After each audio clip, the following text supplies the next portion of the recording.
Yeah, Teddy's going to have to give him the room. It's a Dollar Tree Toyota, the 43 car of Eric Jones. Now here comes Heim to the inside, joining this battle. 4 Toyotas, 3 different organizations. Joe Gibbs Racing, Legacy, and 2311. And all levels of strategy, all levels of experience. Playing the game here, middle stages at Nashville. And I love when you start to see local partners on cars at 67 have Chiefs on the hood. Eric Church's bar down on Broadway. We see Tootsie's on SVG's car. It's great when we come to market, especially a monster market like Nashville. You see those bars advertising here in the races. I did not go do any research at Chiefs or Tootsie's on this trip. Heim's going to clear in front of that 43. Eric Jones right back to the outside, though.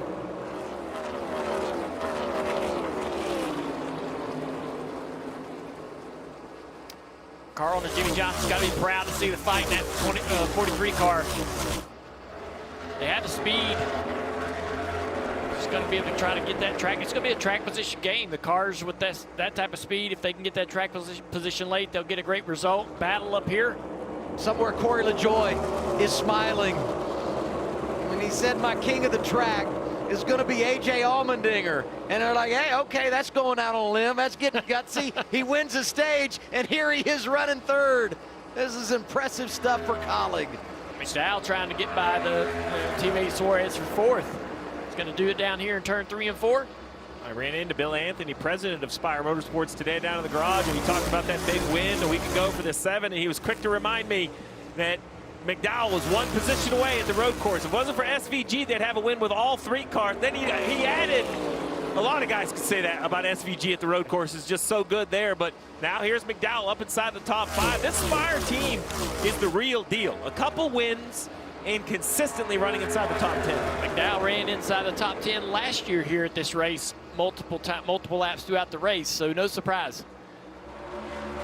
24 laps to go. Stage 2, Blaney, Elliott, Allmendinger, Suarez, and the aforementioned McDowell, the top 5.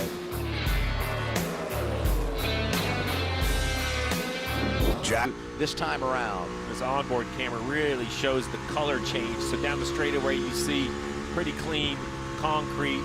Watching we go down, really in 3 and 4 is crazy dark.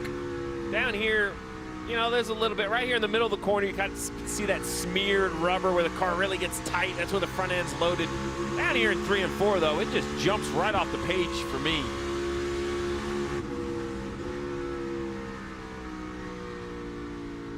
That thing's starting to take some really good rubber. That might be why some of these cars are starting to move up. Obviously, Blaney not right around the bottom. See the gear on the bottom left, 4th, he's up to 5th. Shift about every lap here at Nashville.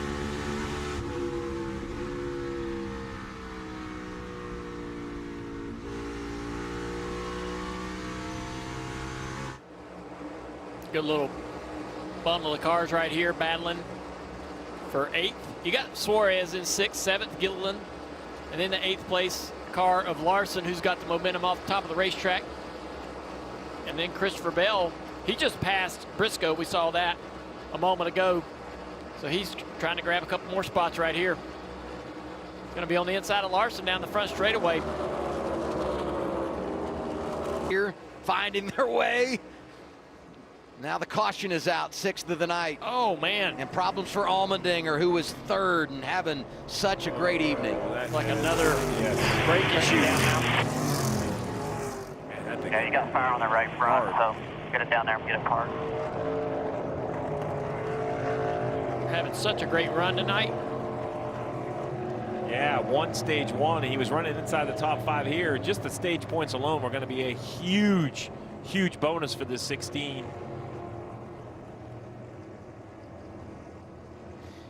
See the steering wheel off. Went on that, not down yet.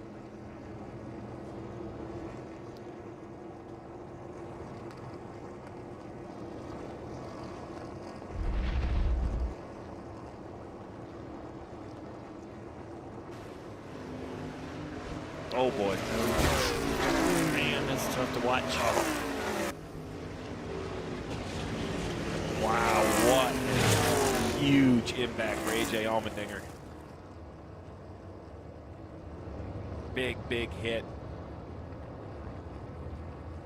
Caution comes out with 12 to go. Stage 2. We heard SVG talk about his concerns when he learned of his 2 teammates, as we see AJ get out of the race car under his own power. I don't see anything on the radio where he references what happened. I'm with you, Dale. It looked very similar to both of the rotor failures we've seen so far. Cam, what are you hearing about the 16? Well, I talked to crew chief Trent Owens earlier in the day just about brakes and the possibility of failures, and he said we were concerned about overheating the brakes. So they did open up the brakes to have more cooling than they did in practice yesterday. He also told me that they had a different pad package. They went with the more aggressive pad package. So maybe those 2 things contributing to what we're seeing on the 16 right now. So SVG talked about being worried about his teammates, right? Oh man, now I'm nervous. Everybody in the field is seeing what's going on. This is creeping into all the drivers' minds about, hey, what's going on out there? Why are we seeing all of this? What can you tell me about my car to give me the confidence that I'm not going to have that same issue? The one thing different about this, and I think that's why he hit so hard, is this one looks a little later. So let's go back to that head-on shot. Remember, the others came when we thought we had onboards. We could still hear them on the throttle. Right there, you see the fire out the pipes. If we back it up a little bit from there, we keep backing up, right? And as it rolls forward nice and slow, you see the fire out the pipes of the car behind him. I think you got to see fire out the pipes of AJ. Well, it's about the same time he lifts. I was wondering if he had lifted first or not. The reason I say that is because I think if you are still on the gas when the rotor fails, that tells me it's overcooled. If he had lifted, stepped on the brake pedal, and it had failed. Let's listen in.